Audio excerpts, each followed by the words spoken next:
الشكر له على توفيقه وامتنانه وأشهد أن لا إله إلا الله تعظيما لشأنه وأشهد أن محمدا عبده ورسوله الداعي إلى رضوانه وصلى الله على نبيه وعلى آله وأصحابه وإخوانه.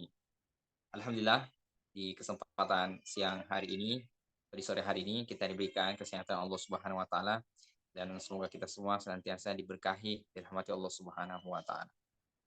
Alhamdulillah kita sudah menjalani beberapa hari di hari keempat ya atau kelima bulan suci Ramadan, dan semoga kita tetap bisa istiqomah untuk melakukan amalan-amalan kebaikan-kebaikan ya, mulai dari kewajiban-kewajiban ya, khususnya kewajiban kita berkaitan sholat, kemudian puasa, kemudian juga kewajiban kita berkaitan tentang bagaimana bisa berinteraksi atau memperbanyak tilawah Al-Quran.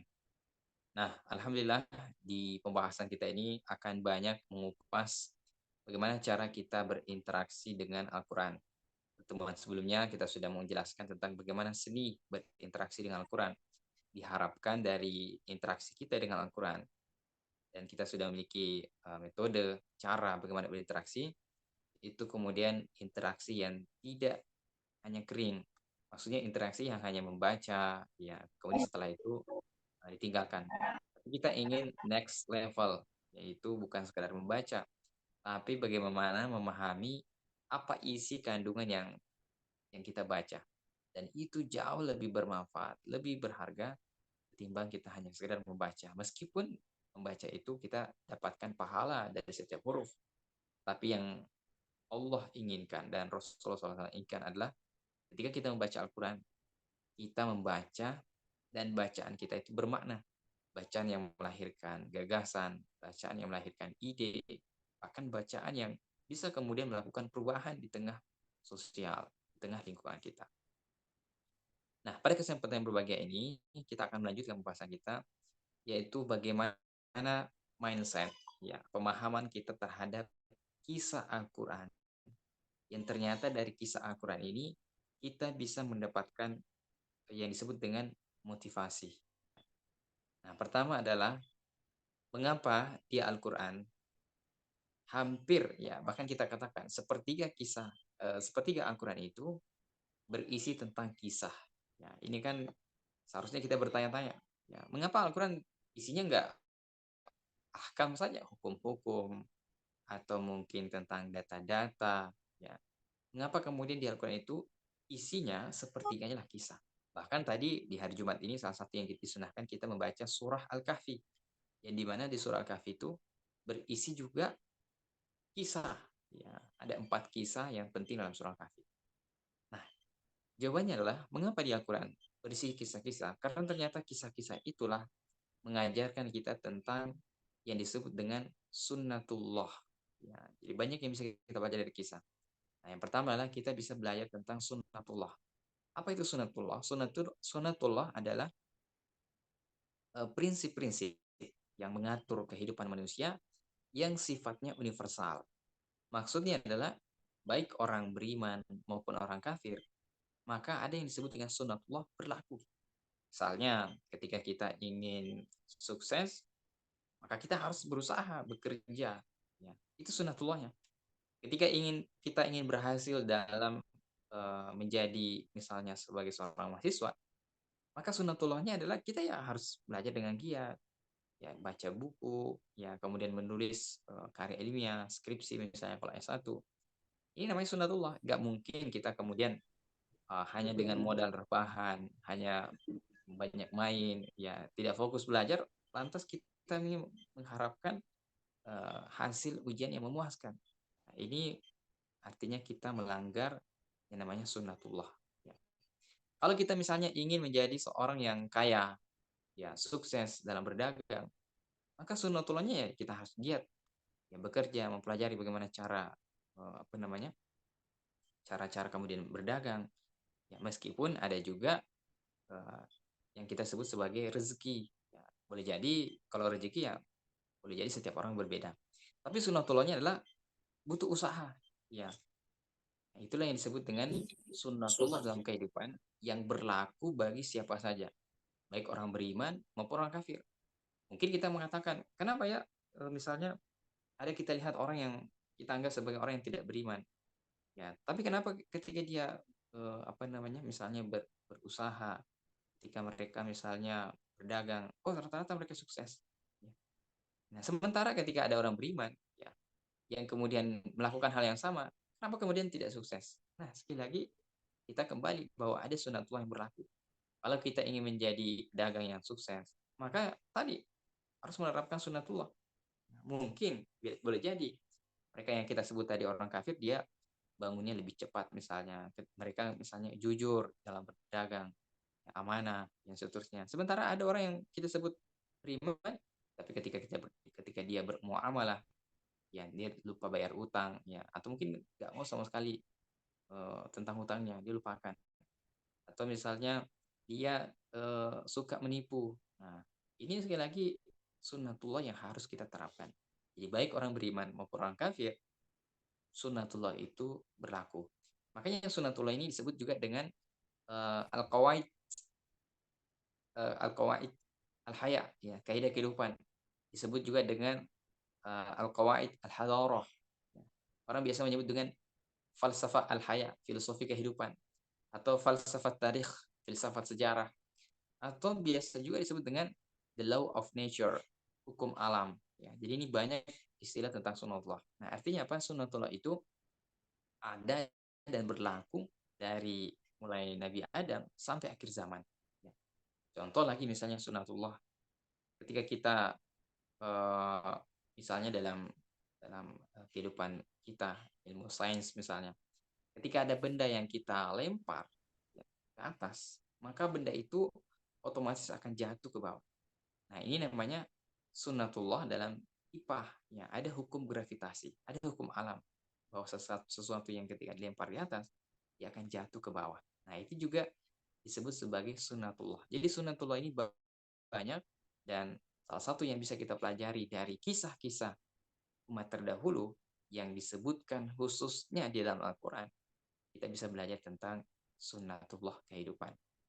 Nah, selanjutnya, sunnatullah ini ada dua sumbernya. Pertama, dari kalamullah, yaitu Al-Quran. Dan yang kedua adalah khalqullah, ciptaan Allah yang disebut dengan ayat Al-Kauniyah. Ya. Jadi semesta alam ini, ya, dengan segala isinya, itu juga berisi tentang tanda ayat, ya, kekuasaan Allah, yang kita sebut juga sunnatullah Al-Kauniyah. Nah, adapun di Al-Quran yang disebutkan, ini sunnatullah Al-Kauliyah. Ya. Jadi sifatnya wahyu. Ya. Allah kemudian menurunkan langsung, baik itu berita goib atau mungkin kisah-kisah yang ada di dalam Al-Quran. Dan sunatullah ini mustahil kontradiksi, ya, tidak akan pernah kontradiksi. Nah, di Al-Quran banyak disebutkan tentang ayat bagaimana kita ini diperintahkan untuk memahami sunatullah, ya, khususnya kisah-kisah dalam Al-Quran. Ya, di surah Ali Imran ayat 137, Allah Subhanahu wa taala berfirman, pada khalat min qablikum sunan, telah berlalu sebelum kalian sunnah-sunnah, sunan, ya, sunnah-sunnah umat terdahulu. Fasiru fil ard, kemudian kata Allah, fasiru fil ard, berjalanlah di muka bumi, fanzuru, maka lihatlah, analisislah, kaifa kana akibatul mukazzibin, bagaimana akibat orang-orang yang telah mendustakan orang-orang yang telah mendustakan agama Allah Subhanahu wa taala. Nah, di surah Al-Imran ayat 137 ini menjelaskan kepada kita bahwa kita diperintahkan bahkan untuk berkeliling dunia, ya, fasiru fil ard. Makanya di sini ada dalil bahwa kita sebagai seorang muslim, ya, seharusnya adalah seorang traveler, ya, suka bepergian, berjalan, tapi bukan untuk foto-foto, bukan untuk jalan-jalan begitu saja, atau belanja untuk glamor, tapi kita diperintahkan berjalan mengelilingi bukan hanya Indonesia, tapi dunia. Untuk apa? Fanzuru, untuk menganalisis, ya, bagaimana akibat dari umat terdahulu. Nah, inilah pelajaran bahwa kisah itu, ya, kisah-kisah umat terdahulu, ada yang disebut di Al-Quran, ada juga yang tidak disebut. Maka ketika kita berjalan di muka bumi ini, maka otomatis kita akan mempelajari ya bagaimana kisah-kisah yang eh, pernah ada umat yang al-mukazzibin, yang pernah mendustakan. Ya.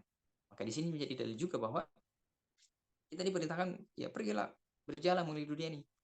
Ya pergi misalnya kalau kita yang memahami sekarang ini yang paling banyak tentang sejarah umat terdahulu, ya khususnya di Timur Tengah misalnya.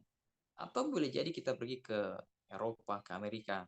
Sekali lagi ya, ini perlu dipertimbangkan ya masalah dan mudaratnya. Tujuan utamanya adalah untuk mempelajari bagaimana orang-orang yang tadi mendustakan agama. Coba kita lihat orang yang jauh dari agama misalnya, yang kehidupannya mungkin glamor, ya dia mabok sepanjang hari, yang mungkin berjudi, ya kita bisa lihat apakah memang mereka bahagia, ya. Atau mungkin kita mendatangi tempat-tempat reruntuhan sejarah peradaban umat-umat terdahulu. Misalnya pergi ke Mesir. Coba kita pergi melihat apakah memang benar ada yang disebut dengan Firaun. Ya, coba kita lihat dan bahkan diabadikan bahwa jasad Firaun itu akan diabadikan untuk menjadi apa? Litakuna ayatan man khalfaka, untuk menjadi tanda pelajaran bagi orang yang datang setelahmu. Ya, jadi ini kita pelajari, oh ternyata memang ada dulu ya orang yang zalim tapi kemudian akhirnya dibinasakan. Nah, artinya di sini kita bisa belajar sunatullah bahwa dari kisah tadi, kalau ada orang hari ini juga yang zalim, misalnya pemimpin yang zalim, maka dia akan binasa seperti Firaun. Kalau ada orang yang kaya tapi sombong, maka dia juga akan binasa seperti Korun. Nah, jadi ini pelajaran bahwa kita jangan melakukan hal yang sama. Nah, itulah yang sebenarnya yang paling kita inginkan dari mempelajari sunatullah. Nah, bahkan kalau saya bisa menyarankan, kita ini kalau perlu ada satu waktu kita pergi, ya keluar, pergi merantau, ya. Jangan hanya di kampung, ya. Jadi mulai dari TK sampai kuliah, ya, cuma di sekitaran wilayah kita. Saran saya adalah cobalah kita berkeliling, ya pergi keluar, melihat bagaimana eh, kisah-kisah umat terdahulu yang demikian kita bisa belajar tentang sunnatullah kehidupan, bahwa ada sunnatullah kehidupan yang berlaku. Ya, ketika misalnya suatu masyarakat yang kemudian misalnya ya sunnatullah dalam kebangkitan, ya umat yang bangkit itu ditandai dengan mereka punya ketertarikan dengan ilmu, literasi, rajin membaca, ya, ya kemudian belajar ya ada henti. Nah biasanya umat-umat seperti ini adalah umat-umat yang memiliki generasi yang kuat, generasi yang kemudian memimpin peradaban. Selanjutnya lagi misalnya di surah Fatir, ya. Di sini disebutkan bahwa sunnatullah itu, fahal yang zuruna ila sunnatul awalin, apakah mereka tidak melihat bagaimana sunnah-sunnah orang-orang terdahulu? Falan tajidan li sunnatillahi tabdila, maka mereka tidak akan pernah menemukan pergantian ya dalam sunnatullah. Walan tajidan li sunnatillahi tahwila, dan tidak akan ada pergeseran ya, dari sunnatullah. Artinya apa? Sunnatullah ini juga berlaku dan tidak akan pernah berubah. Ya. Dari dulu, dari Nabi Adam, kalau ada sesuatu yang dibakar, maka pasti dia gosong. Kalau ada misalnya yang dilemparkan ya benda ke dalam laut, maka pasti tenggelam. Ya. Ini sunnatullah. Nah, terus bagaimana dengan Nabi Ibrahim? Yang dia dibakar, tapi dia dibakar dengan api, kenapa dia kemudian tidak terbakar? Begitu pula Nabi Musa ketika dihanyutkan atau di tengah laut, dia berhadapan dengan Firaun kemudian lari di tengah laut, dia tidak tenggelam. Nah, inilah yang disebut dengan mukjizat. Ya, yang disebut dengan mukjizat itu adalah khariqul adah, yang di luar dari kebiasaan manusia pada umumnya. Jadi para nabi itu kehidupan mereka ada yang disebut dengan mukjizat. Nah, kalau kita sebagian besar hidup kita diatur oleh sunnatullah. Nah, adapun para nabi mereka kemudian mendapatkan yang namanya mukjizat. Ya. Nah, kemudian sunnatullah ini juga berarti bahwa ketika kita mengetahui, memahami sunnatullah dalam kehidupan, maka yang kedua adalah kita juga harus mengetahui bahwa sunnatullah ini siapapun yang melawannya pasti dia akan hancur, ya, pasti dia akan binasa. Ya, makanya kita melihat bagaimana misalnya Allah menciptakan antara Adam dan Hawa, ya, laki-laki dan perempuan berpasangan. Ini sunatullah juga dalam kehidupan kita. Maka ketika ada manusia yang kemudian Adam dengan Asep, ya, Hawa dengan Hawa, maka ini melanggar sunatullah.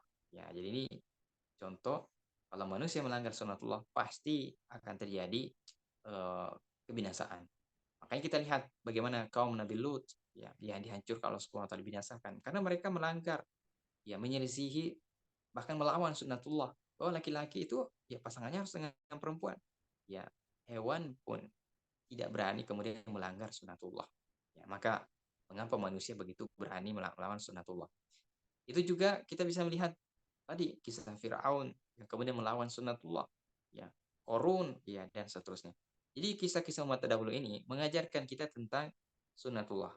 Maka karena kita mengetahui bahwa sunatullah tidak bisa kita lawan, maka cara yang terbaiknya adalah gunakanlah sunatullah ini. Gunakan dalam kehidupan kita. Bagaimana sunatullah dalam belajar? Gunakan sunatullah dalam belajar. Bagaimana sunatullah dalam berbisnis? Gunakanlah sunatullah dalam berbisnis. Bagaimana sunatullah dalam berkeluarga? Gunakanlah sunatullah dalam berkeluarga. Ya, kalau orang misalnya, contoh misalnya sunatullah. Kalau orang ingin mendapatkan jodoh, apakah jodoh itu bisa datang dengan begitu saja? Nah, disinilah juga berlaku sunatullah. Ya, kadang ada orang mengatakan saya pengen jodohnya misalnya seperti ini. Ya, jodoh dengan misalnya dengan lelaki yang soleh atau yang sebaliknya yang menginginkan perempuan yang soleha, tapi dia tidak menerapkan menggunakan sunatullah, maka mustahil. Ya, maka di sini pelajarannya gunakanlah sunatullah dalam kehidupan kita. Jangan hanya kita melihat, ya, berharap sesuatu tanpa kita melakukan usaha. Ya, bahkan disebutkan usaha itu mengambil sebab-sebab, kita tetap dianjurkan mengambil sebab-sebab meskipun sebab-sebabnya itu dhaifah, lemah, ya. Nah, kemudian di ayat Al-Qur'an juga disebutkan di surah An-Nahl ayat 36 tentang bagaimana sunatullah kehidupan ini yang menjelaskan tentang eh, kisah-kisah umat terdahulu. Ketika kita mempelajarinya, kitalah dari situlah kita bisa menemukan yang disebut dengan sunatullah. Kaidah-kaidah kehidupan yang bisa kita terangkan. Makanya nanti pembahasan kita ini beberapa pembahasan ke depan kita akan mempelajari kisah-kisah para nabi. Ya, tentu banyak kisah para nabi, tapi kita akan pilih yang dimana dengan kita mempelajari kisah-kisah para nabi ini boleh jadi ada sunnatullah, ada kaidah kehidupan yang bisa kita terapkan juga dalam kehidupan kita. Bagaimana misalnya merintis, ya, dakwah, pergerakan, bagaimana sunnatullah dalam misalnya menghadapi masalah, ya, khususnya pemuda. Bagaimana misalnya sunnatullah pemuda ini ketika ingin melakukan pencapaian yang dalam kehidupannya, maka sekali lagi ada sunnatullah yang berlaku. Nah, kemudian sunnatullah ini khususnya kita bisa mempelajari dari kisah-kisah. Ya, makanya di sini disebutkan sumber pertama dari sunnatullah itu adalah sejarah. Ya, sejarah umat terdahulu. Ya, di surah Al-A'raf, ya, ayat 176 itu disebutkan di ujung ayatnya, faksusil qasasa, ceritakanlah kisah-kisah la'allahum yatafakkarun, agar mereka berpikir, ya. Jadi ternyata Al-Qur'an memerintahkan kita untuk mempelajari, ya, bagaimana kisah-kisah, dan tujuannya ini adalah agar kita berpikir. Ya, jadi ini juga pelajaran pertama bahwa kalau kita ingin merangsang, menstimulus, ya, pikiran kita, otak kita, atau akal kita untuk berpikir, salah satu caranya adalah dengan mempelajari kisah-kisah, khususnya kisah-kisah dalam Al-Quran. Ya. Jadi kisah-kisah itu membuat kita jadi mikir. Makanya ada kisah Imam Abu Hanifah. Imam Abu Hanifah ini pendiri mazhab, ya, Hanafiyah. Itu disebutkan pernah beliau mengatakan qiraatus sirah, mempelajari sirah, sejarah, ya, seseorang ataupun, ya, siapa saja, ahabbu ilayya, itu lebih aku cintai, ya, lebih aku sukai, min babil fiqh, min dirasati babil fiqh, daripada belajar satu bab fikih. Bayangkan Imam Abu Hanifah, beliau imam dalam mazhab fikih, tapi beliau mengatakan pelajaran yang paling beliau suka itu adalah belajar kisah, biografi. Kalau orang, ya, kalau kisah, ya, tadi secara umum. Jadi ternyata ini pelajaran juga bahwa kalian juga, kita kita semua, kalau kita ingin memiliki motivasi, ya khususnya eh, kecerdasan, ya intelektual yang tinggi, salah satu caranya adalah mulailah belajar sejarah. Ya, jadi sejarah itu penting. Ya, cuman kita kalau melihat kadangkala banyak orang yang nggak suka belajar sejarah. Ya, apalagi sejarah yang terkesan hanya fokus pada data, angka, ya, atau mungkin sesuatu yang menghafal nama, tanggal, bulan dan seterusnya. Padahal sebenarnya sejarah itu bukan bukan persoalan menghafal tadi, tapi bagaimana membaca, ya, dan mempelajari dan kita mendapatkan yang disebut dengan sunnatullah, kaidah kehidupan. Nah, itulah yang diinginkan. Jadi ini juga rumus ya. Kalau kita ingin misalnya sebagai misalnya sebagai guru, sebagai dosen, kita ingin mahasiswa kita itu eh, apa istilahnya punya semangat motivasi dalam belajar. Salah satu caranya adalah berkisahlah, ya kisahkan tentang umat terdahulu, para nabi misalnya, atau mungkin eh, cerita tokoh-tokoh kepahlawanan.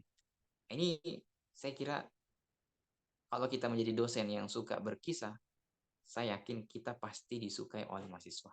Pasti dia, mana kisahnya? Nah, begitu pula sebaliknya. Kalau kita ingin merangsang ya kecerdasan intelektual dari seorang murid, ya mahasiswa misalnya, siswa, caranya adalah ajarkan kisah. Ya, makanya ini pelajaran penting. Bagaimana cara mendidik anak misalnya. Meskipun kita semua ini sebagian besar masih muda, tapi nanti kalau misalnya sudah berkeluarga, sudah punya anak, salah satu pelajaran penting khususnya bagi seorang ayah itu adalah harus pandai bercerita. Ya, jadi kalau kita sebagai laki-laki, sebagai seorang ayah, harus kita macam-macam cerita. Ya, makanya kita lihat kenapa orang tua kita dulu, ya khususnya di Bugis ya, di Sopeng itu pandai bercerita. Ya, dan kita biasanya sebagai anak-anak, kalau orang tua kita bercerita sesuatu, ya meskipun mungkin ceritanya yang fiktif ya, sifatnya fiksi, tapi kita biasanya penasaran, ini apa nih kelanjutannya? Ya, makanya biasa lahirlah misalnya banyak kisah-kisah pengantar tidur, ya.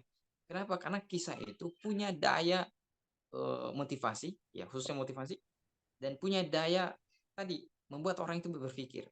Jadi coba kalau kita dikisahkan sesuatu kisah, pasti kita jadi mikir, oh seperti ini. Nah, jadi rumus ya rahasia bagaimana kita mengajarkan apa namanya kisah-kisah ya kepada orang generasi agar mereka terangsang ya terstimulus untuk berpikir. Ya, makanya di sini juga pelajaran bahwa kisah-kisah ini tergantung kisah apa yang kita ajarkan. Ya, jadi boleh jadi ada yang suka berkisah, tapi mungkin sebagian besar kisahnya misalnya kisah yang tidak tidak mendidik misalnya. Ya, makanya ini penting juga. Kita harus menyeleksi kisah apa yang paling terbaik. Ya, maka kalau kita bertanya, kisah apa yang paling terbaik untuk kita ceritakan? Nah, yang terbaik itu adalah kisah yang ada dalam Al-Quran. Bayangkan dalam Al-Quran, mulai dari Nabi Adam sampai Rasulullah SAW, tentu banyak kisah ya orang-orang hebat. Tapi yang Allah muat ya setelah diseleksi, itulah yang paling terbaik yang ada dalam Al-Quran. Ya, makanya disebut kita akan bercerita nanti ahsanal qasas, kisah yang terbaik dalam Al-Quran. Ya, kalau disebut terbaik, maka pasti dia akan mengandung faedah, pasti dia mengandung makna, pasti dia mengandung pelajaran, dan pasti dia akan selalu relevan ya sesuai dengan zaman, sesuai dengan keadaan, sesuai dengan semua orang, semua golongan. Nah, itulah kisah Al-Quran. Ya, makanya sekali lagi untuk tema kita hari ini adalah bagaimana kisah ini ternyata bisa kita belajar tentang uh, sunatullah, yaitu kekuatan motivasi. Ya, jadi kalau kita ingin mengambil motivasi ya dalam belajar, maka cobalah baca kisah.